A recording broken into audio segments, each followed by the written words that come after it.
స్కూల్లో ఏడుస్తున్నావా? ఎట్లా ఏడుస్తున్నారు? మీ ఫ్రెండ్స్ ఎట్లా ఏడుస్తున్నారు? చూపెట్టు. ఏమంటున్నారు?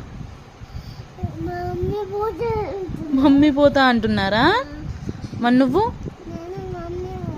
నువ్వు కూడా మమ్మీ పోతా అంటున్నావా? ఎందుకు స్కూల్కి వెళ్తావా రేపు? ఎందుకు వెళ్ళావు? వెళ్ళు.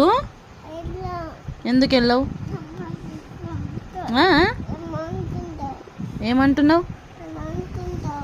పడుకుంటావా? స్కూల్లో ఏం చెప్పింది టీచర్? ఇట్లా చెప్పిందా? ఇంకా ఇట్లా చెప్తున్నదా? 0 1 2 3 చెప్తుందా? ఏం చెప్పింది? 0 చెప్తుందా? చుచ్చు వస్తే ఎట్లా అడుగుతున్నావు? చిచ్చి వస్తుంది టీచర్ అంటున్నావా? చుచ్చు చియా అంటున్నావా? అబ్బో.